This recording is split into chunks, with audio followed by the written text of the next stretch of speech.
Welcome back to the Talking Sports Podcast right here on YouTube, Apple Podcast, and Spotify.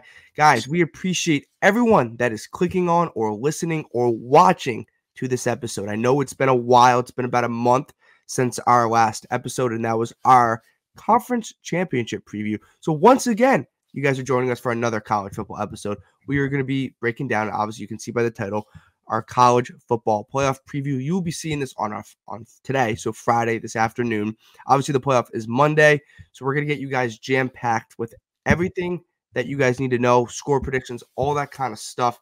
And as always, we are sponsored by Underdog Fantasy. Guys, make sure you guys go online, download the app, use code TSP for a 100% deposit match up to $100 on Underdog Fantasy. Jer, how we doing, man? I'm doing good. And like Pete was mentioning, Underdog Fantasy, you get a 100% deposit match. And as well, don't forget to follow us on our social media at Talking Sports PD, Instagram, TikTok, and Twitter. We post a lot more content than just the podcast we do on YouTube. So follow us, stay up to date with some of our latest posts at Talking Sports PD on Instagram, TikTok, and Twitter. Yeah, and as always, like, comment, and subscribe. Road to 5K. We've talked about it for a couple months. We're slowly getting there, guys. So road to 5K, and obviously like, comment, share this video with a friend, do all that fun stuff. If you enjoy our content, we really appreciate it.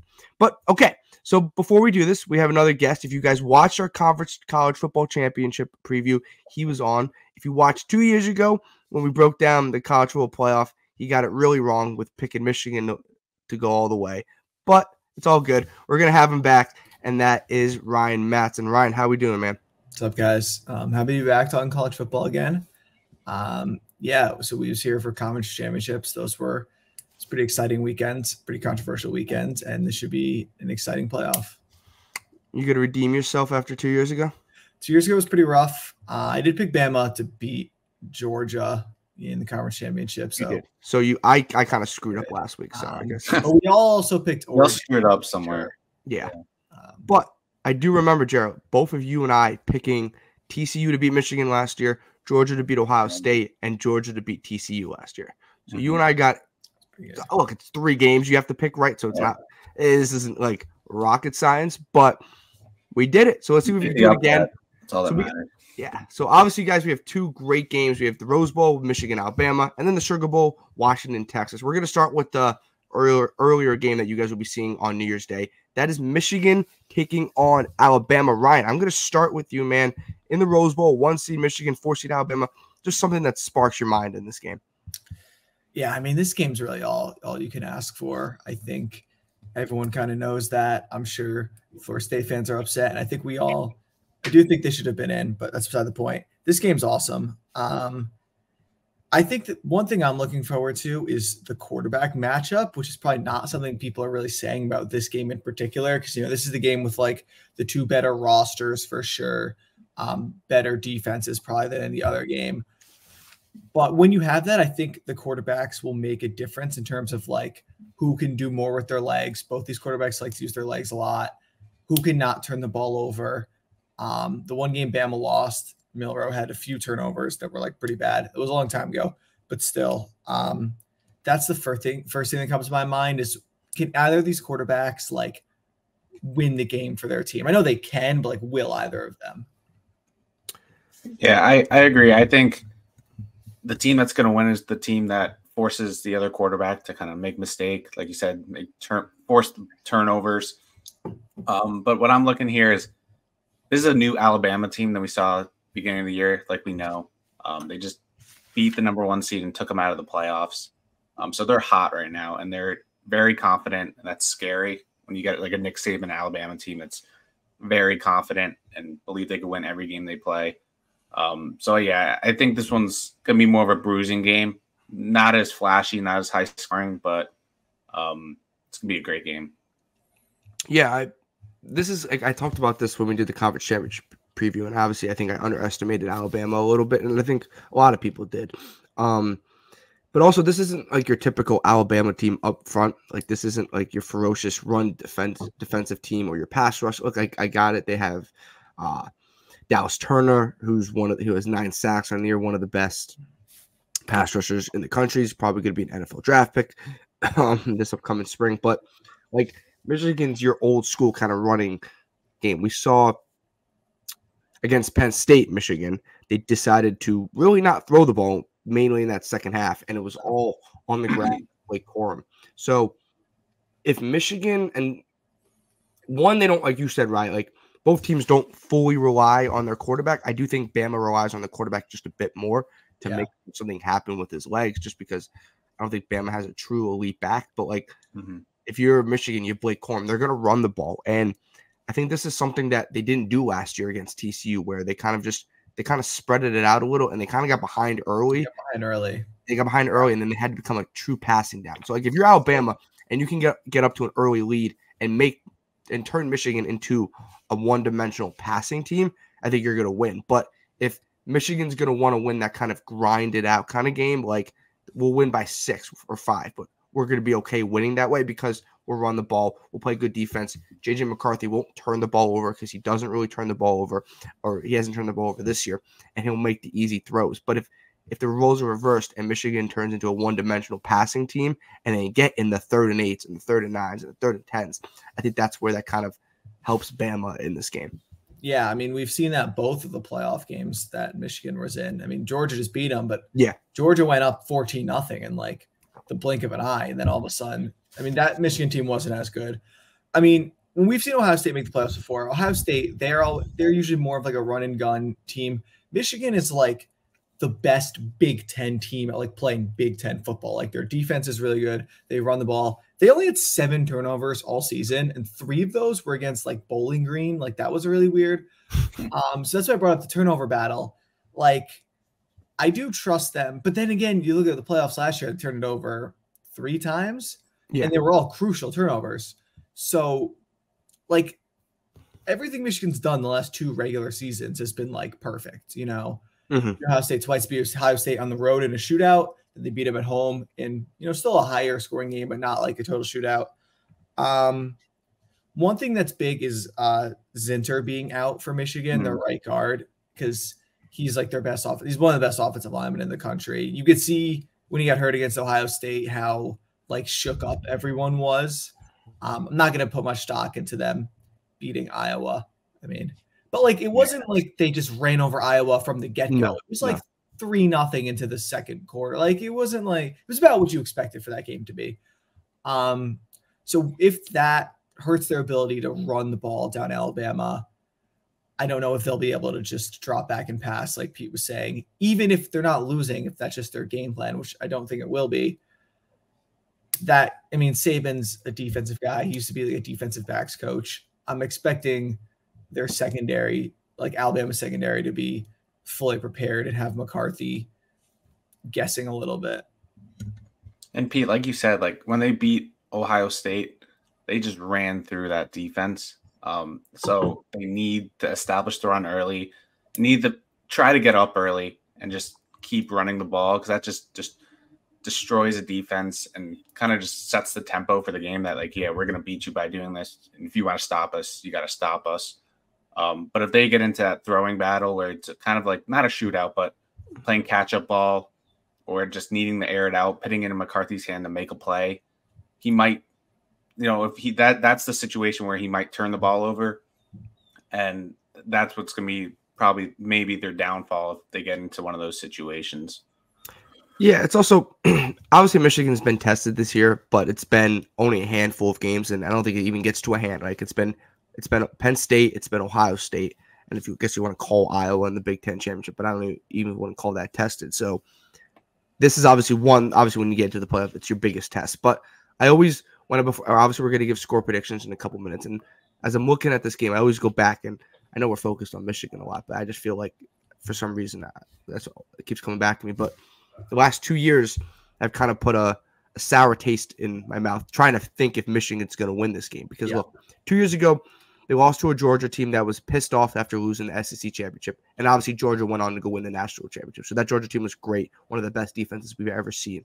And then last year, they lose to a TCU team. And TCU rightfully deserved to be in that game because TCU beat them. But then when we saw what happened when TCU played Georgia, like we just saw how much obviously better Georgia was last year, so that's a testament more to talented. Yes. Like Michigan was much more talented than that TCU team. Yes, Michigan had no business, in my opinion, losing to TCU. 2 years ago, you lost to Georgia. I'm not going to hold you for it. I thought Georgia was going to win. So, but I picked TCU last year, kind of going off the cuff there. So did JR, but I do think Michigan was way more talented than TCU. So that's where I'm kind of hard trying to pick on this. But if you flip it over to the Alabama side, let's talk a little bit Alabama before we get to our score predictions here.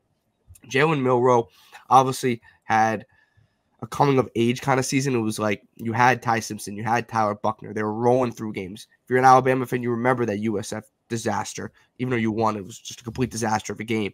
And everyone kind of counted you out. And I did too. Like, obviously this year was so different. There were so many good teams that it was very, very hard for Bama to get into the playoff, and they did. But Jalen Milroe obviously is best when he's using his legs, when he's scrambling. He does tend to throw some interesting type of balls once in a while, some dangerous balls. He puts them in harm's way.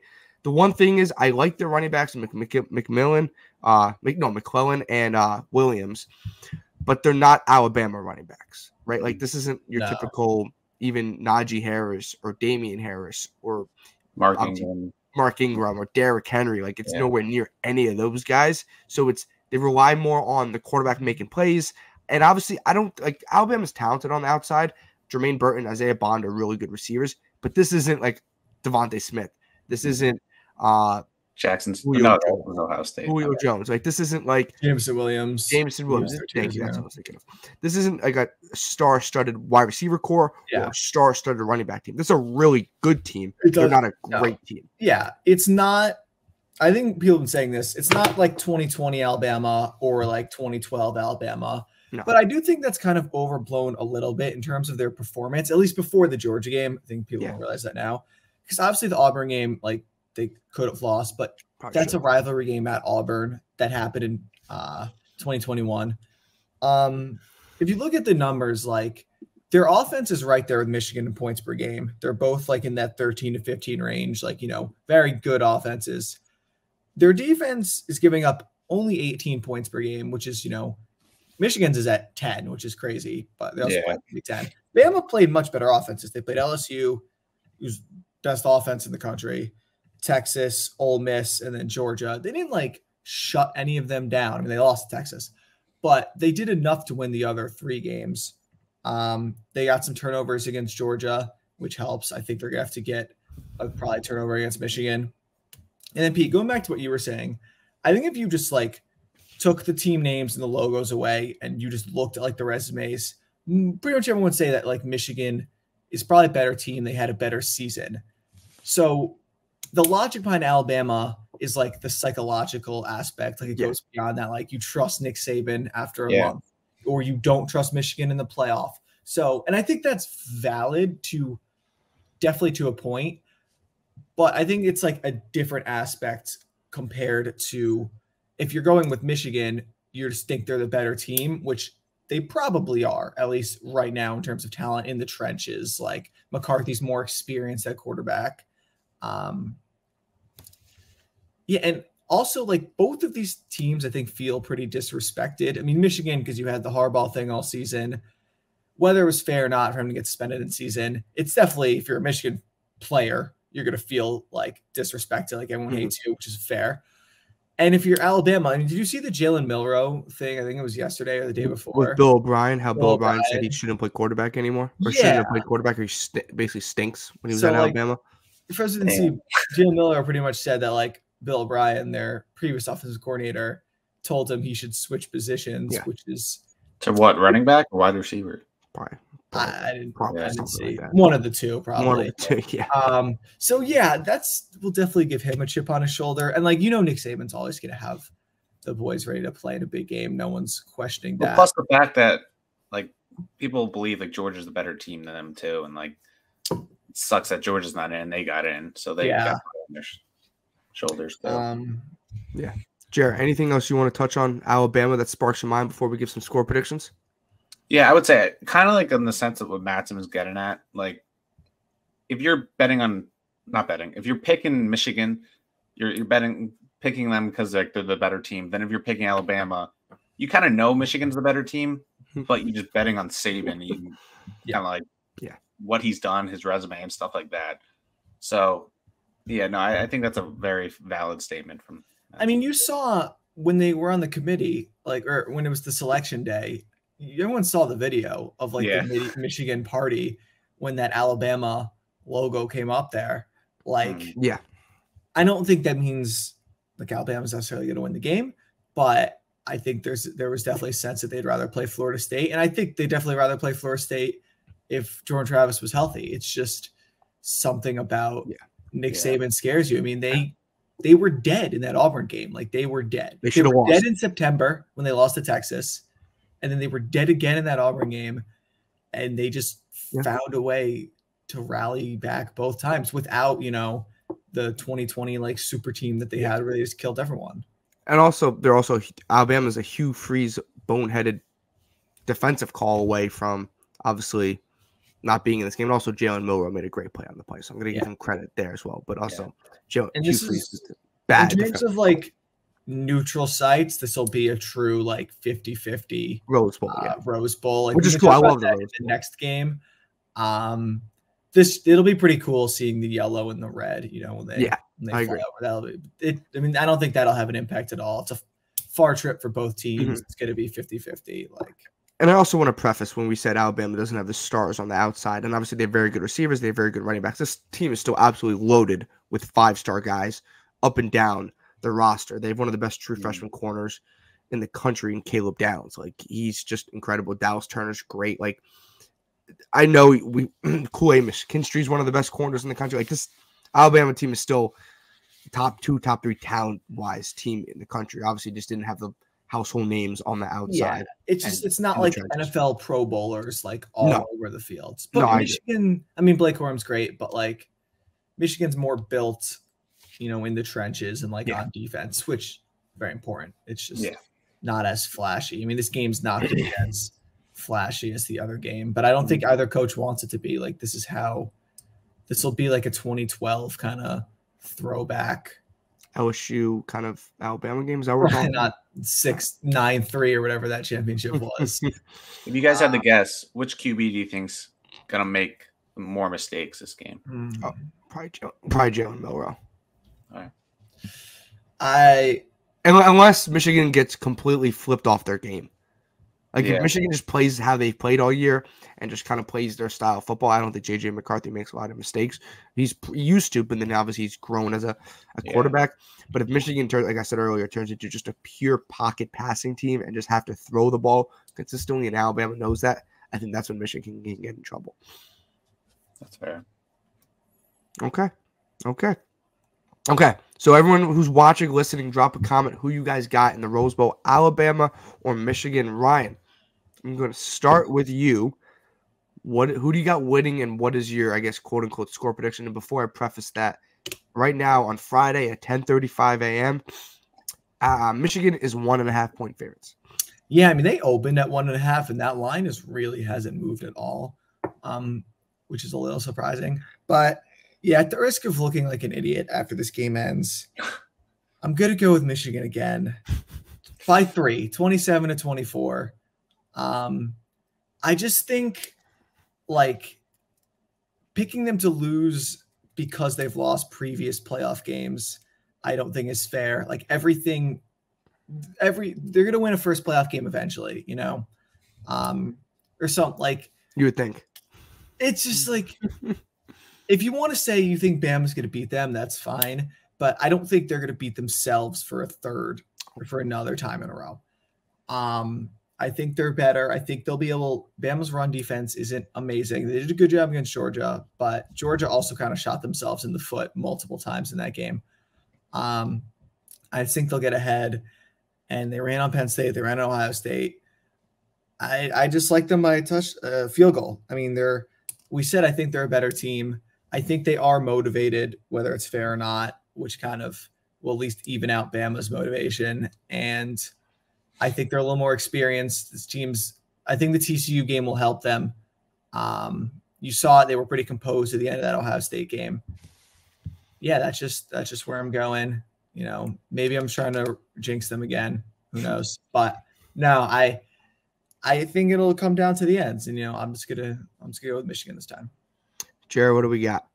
Yeah, so I'm going to preface by saying I think Michigan's been the better team all season. However, it comes down to one game, and the way Alabama's confidence is at. Also, I'm a guy who trusts Nick Saban's coaching. I think Alabama's going to win this. I'm going to flip Matson's score. I'm going to go Alabama 27-24. I think it's going to be a really close game, and it's going to come down to the last 2 minutes, I'd say, with a game-winning field goal or whatever. Alabama 27-24. I'm going to preface as well. I think Michigan's probably the better overall team at this moment. And I picked against Nick Saban in the conference championship, and it made me look like an idiot. And I don't feel like looking like an idiot again. And look, this line staying at 1.5 is basically a toss-up kind of game at the moment. It's a pick'em game. Yeah, it's basically a pick'em game. I don't know. I just think Alabama's on this kind of bender at the moment. Like, if that's a funny way to say it, but they're kind of on this trajectory after the Texas loss to USF disaster in the beginning of the year. And I don't know. It's tough to say, because Michigan the last 2 years hasn't done anything, and that's probably not the reason you pick Alabama, but it just gives me an interesting taste in my mouth right now, and just how they haven't performed in these type of games. I think this is nowhere near Michigan's level of performance they did the last 2 semifinals. I think they're obviously in this game. I just like Jalen Milroe to make a play or two. I don't know if J.J. McCarthy is going to make a play or two. And I do think if Alabama can slow down Michigan's running attack, Michigan turns into too much of a one-dimensional team. I like it as a game-winning field goal as well. I think it's going to be a very close game. So I got Alabama 24 and Michigan 21. I think this game is going to be great. I think it's going to be a really cool game. It might not be your 41-38 kind of scoring game. I think it sits more in the 20s, like we all kind of prefaced there. But I kind of like Alabama. I think we're all operating under the same general idea. I'd be pretty shocked if it was a blowout one way or another.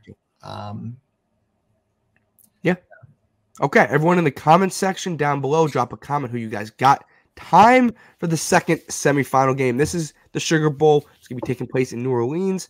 It's the 2 Washingtons, or the 2-seed Washington out of the Pac-12, and then the 3-seed Texas out of the Big 12. Both of these games, in my opinion, are great. So, Ryan, I'm going to start with you once again. Something that sparks your mind in the Washington-Texas matchup. Yeah, I mean, the first game's kind of like big brands, Rose Bowl, drama, storylines, This game's just awesome. This game's just going to be a shootout after dark in New Orleans, QBs slinging the ball around. I'm really psyched for this game.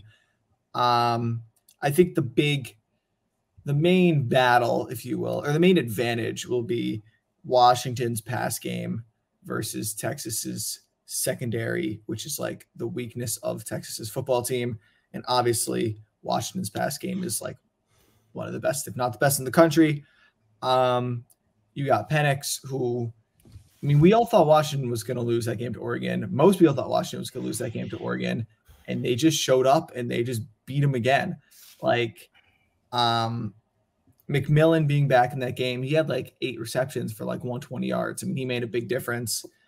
I'm really excited to see this offense. Texas offense too, we can get into, but the first thing that comes to mind is can Texas slow down Washington's pass game, which not many teams have been able to do, but it has been done a few times this season.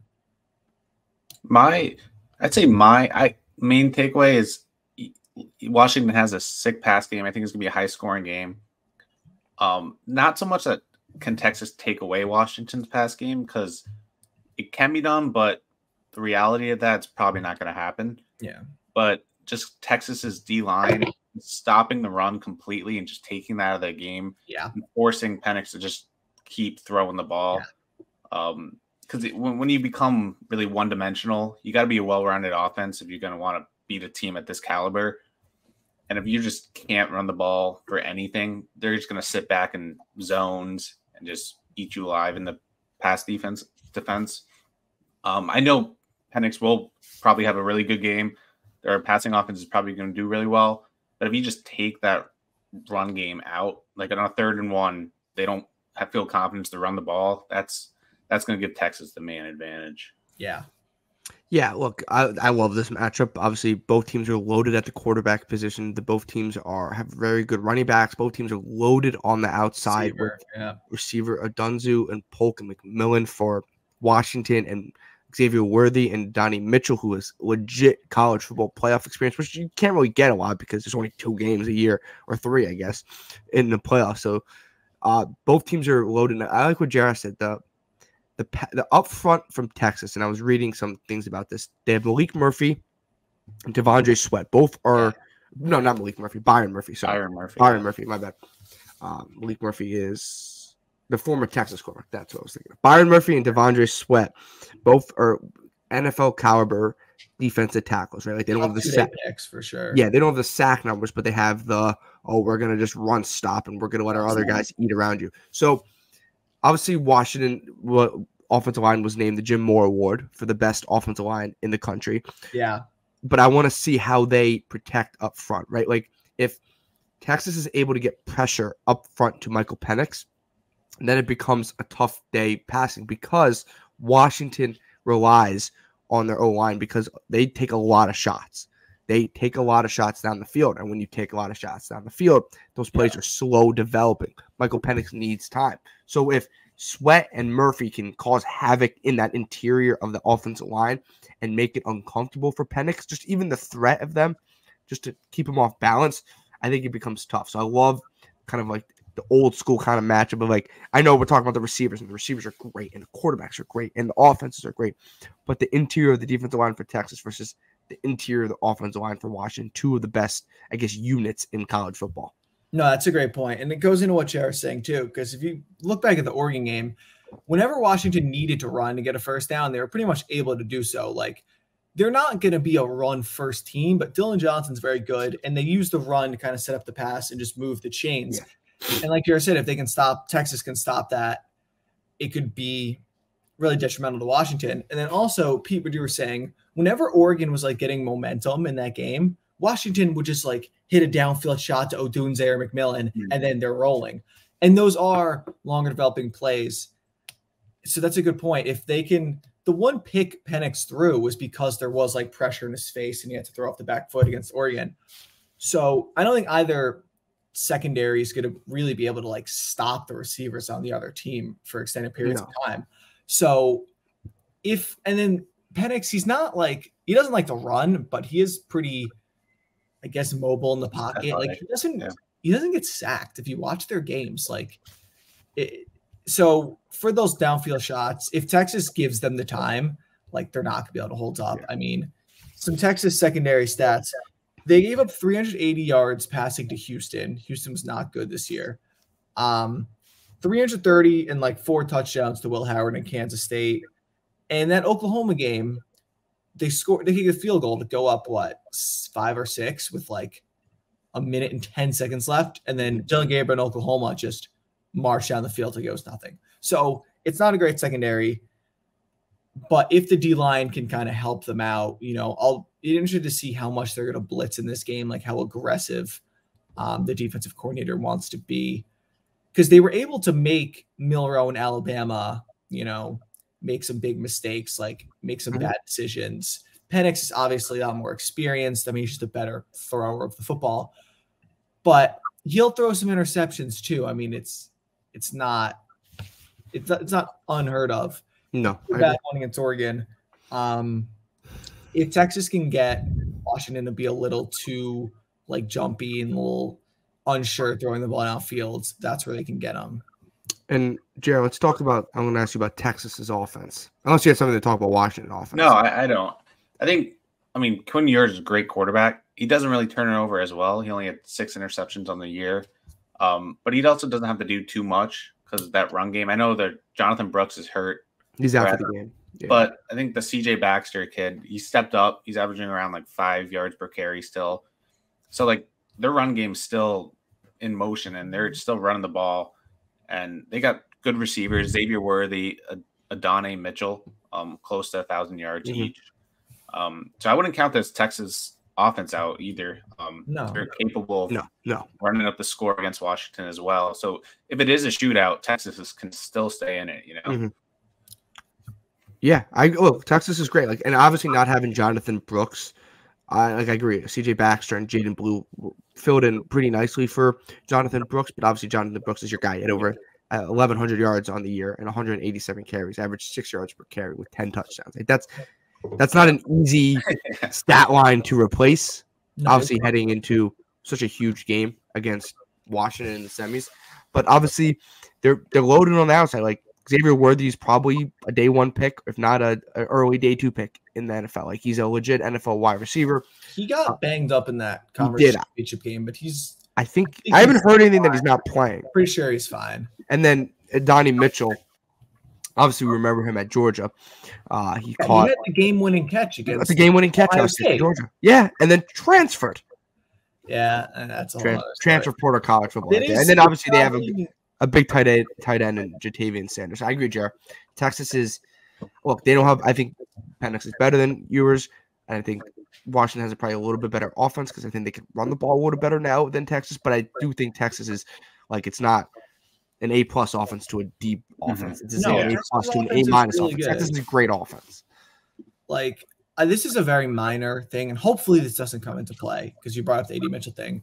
But Texas backup quarterback who started 3 games this year transferred, and he literally said he didn't want to leave his teammates, but the way the transfer portal schedule is, like, you have to go now. It's really dumb. Probably they knew maybe Arch Manning was the next guy. Like, if something happens and Ewers gets hurt, even if it's just for a drive, it could be Arch Manning in the game, which is crazy. That'd be sick. It'd be kind of sick, but like, if you're a Texas fan, I guess if Penix gets hurt, if any quarterback gets hurt, that's you can't bank on that. But so this is a weird way of putting it, but I think we pretty much know like what Texas team is going to show up. Like, they're going to be really good on both sides of the ball. They've played in some big games. I think the bigger question is just like what Washington team shows up.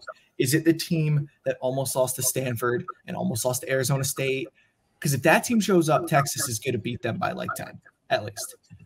And also, if Washington can they just get a couple big plays, if they could take out the big play, if Texas could take out the big plays, I think they win. But if Washington hit like 2 or 3 big plays during the game or mix things up, they got a really good shot. Yeah, like if it's the Washington team that beat Oregon twice, I think that team will win.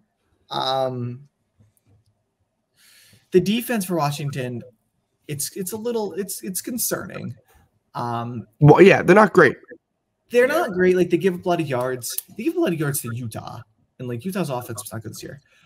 But they've just made enough plays in every game. Like, they turn over Oregon once or twice. They got some big 4th down stops that first time against Oregon.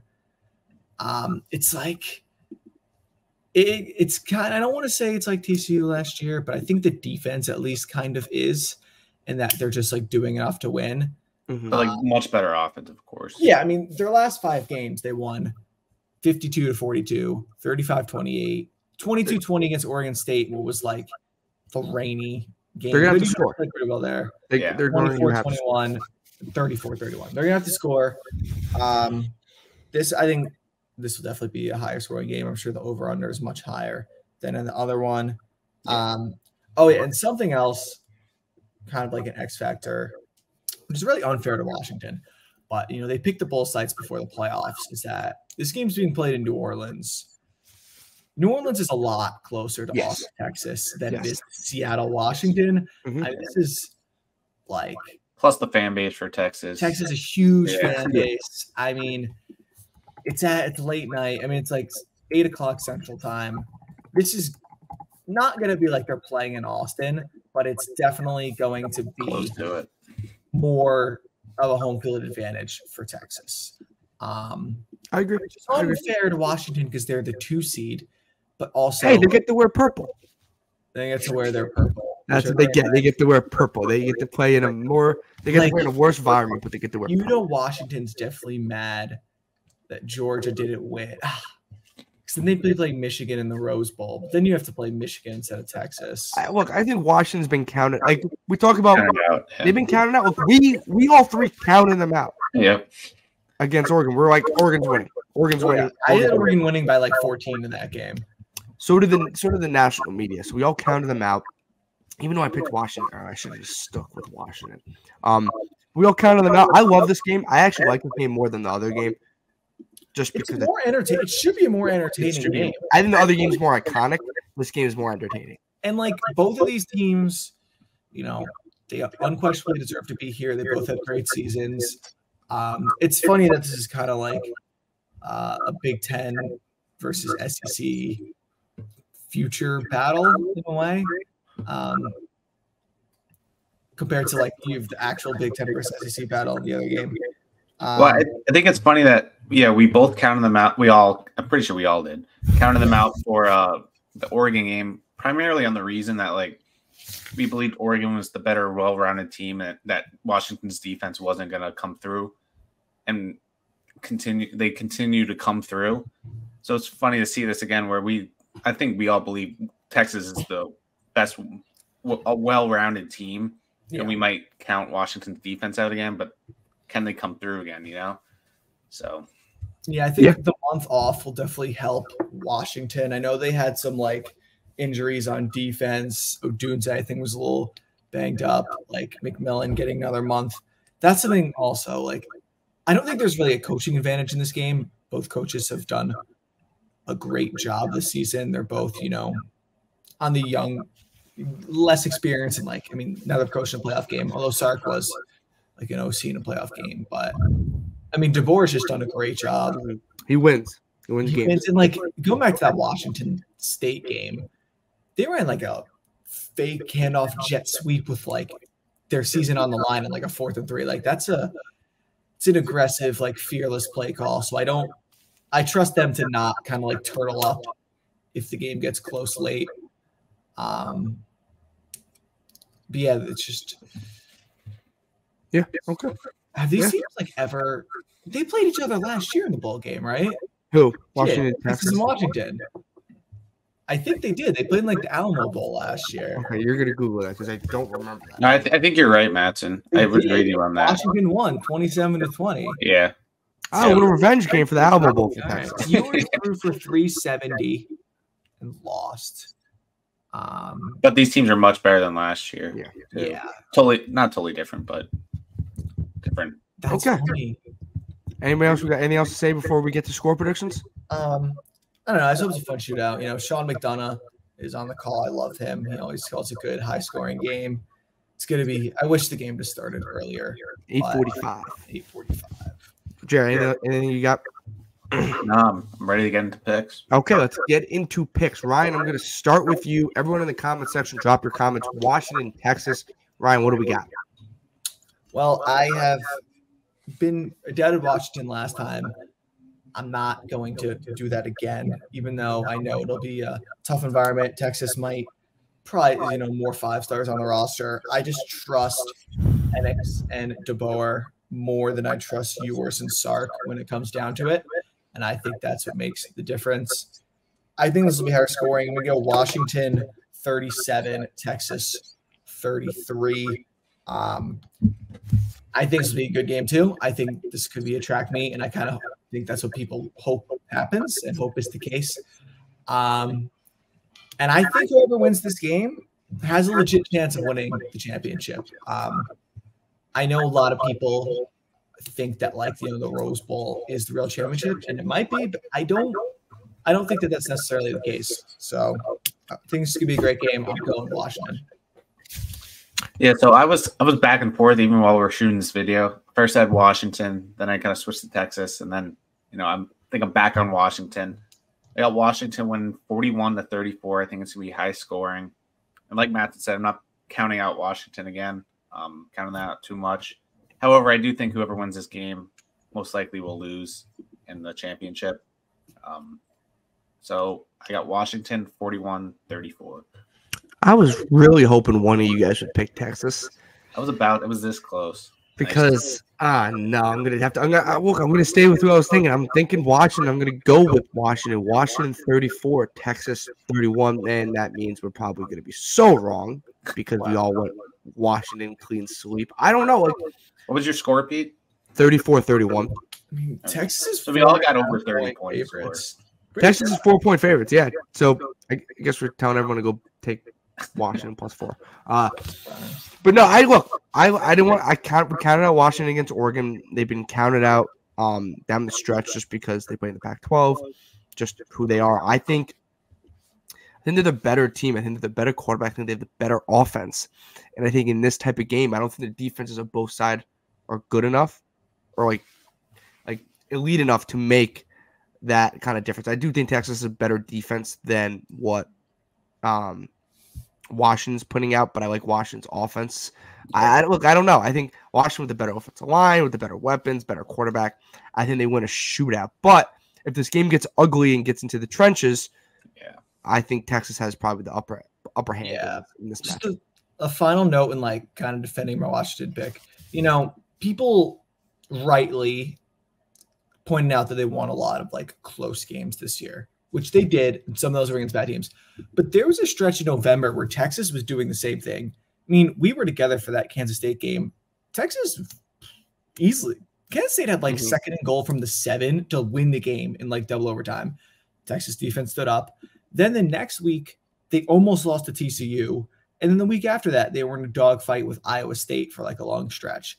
So I feel comfortable picking Penix and DeBoer. I mean, they've proven they can win close games. They can win shootouts. I think Oregon, I was really high on Oregon. I thought they were like the second or third best team in the country. And I was really impressed with what Washington did. So I have to put some stake, and I have to put kind of my pick behind that. And we'll see where it goes. I mean, these should both be great games. I'd be shocked if either game was a blowout. And lastly, for me, we could all say that, like, yes, Texas run defense is really good. And Washington, relies on passing a lot, but their passing's worked the whole season, and that sets up their run game. So I think once they get the passing game going, the run game's going to be fine. Yeah. Awesome. Hopefully everyone enjoyed this, college football playoff breakdown. You guys, we're recording Friday morning. You guys will see this Friday. We're going to get it right out to everyone. If you're on Apple Podcasts, Spotify, if you're or on YouTube, college football playoff semifinals Monday. 5 o'clock this is Eastern time. So 5 o'clock Eastern, Alabama, Michigan, and then 8:45 Eastern, Texas, Washington. You can find both of those games on ESPN, and obviously they have a ton of simulcasts and all that other jazz that they'll do with it as well. We all went, so not all, but Jared and I both went Alabama.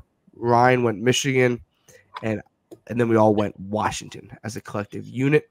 I can't believe you guys both also picked Washington. Yeah, that's a problem. Yeah. We're in a we put ourselves in a situation right there. I was going to pick Texas. I was thinking Jared was going to pick Texas. That's what I was about to. I was banking on you picking Texas. Damn it. Okay, so you guys can all laugh at us when Texas wins because we kind of just set ourselves. I'm sorry, Washington. I really am. We didn't mean to do that. Before we get out of here, as always, we are sponsored by Underdog Fantasy. Make sure you guys use code TSB for a 100% deposit match up to $100, starting at 10, maximum of 100. You guys can obviously college football, NFL, NBA, college basketball, all that fun stuff. Make sure you guys use Underdog Fantasy. Use code TSB. And Jared, where can everyone follow us on social media? Yeah, guys, we are on Instagram, TikTok, and Twitter at Talking Sports PD. We'll be posting when this video is out. We'll be posting more content down the line. So at Talking Sports PD on all social media platforms. And Pete, you want to mention about the NFL playoff videos? Oh, yeah. I forgot about that. So once the NFL playoffs start, we'll be recording. If you guys listen to our Underdog Fantasy, kind of similar to that, a little longer. We're recording Wednesday night. You'll be coming out, or Wednesday, Tuesday, whatever. We'll be coming out Thursday or Friday before each round. So we'll break down the wild card round for you. We'll break down the divisional round for you, the conference championship, and the Super Bowl. So obviously that is in a couple weeks. We'll get that to you once obviously the wild card playoff starts, and you guys will stay tuned for that content. Maybe some college basketball content, some NBA content, maybe some interviews, all that fun stuff. But hopefully you guys enjoyed this episode, college football playoff preview. Hope you guys enjoy. Hope we had a happy holidays, Merry Christmas, and all that stuff. Happy New Year to everyone. As always, we'll see you guys in the next one. He was JR, Ryan, I was Peter, and this was the Talking Sports Podcast on YouTube, Apple Podcast, and Spotify. We'll see you guys in the next one. Thank you.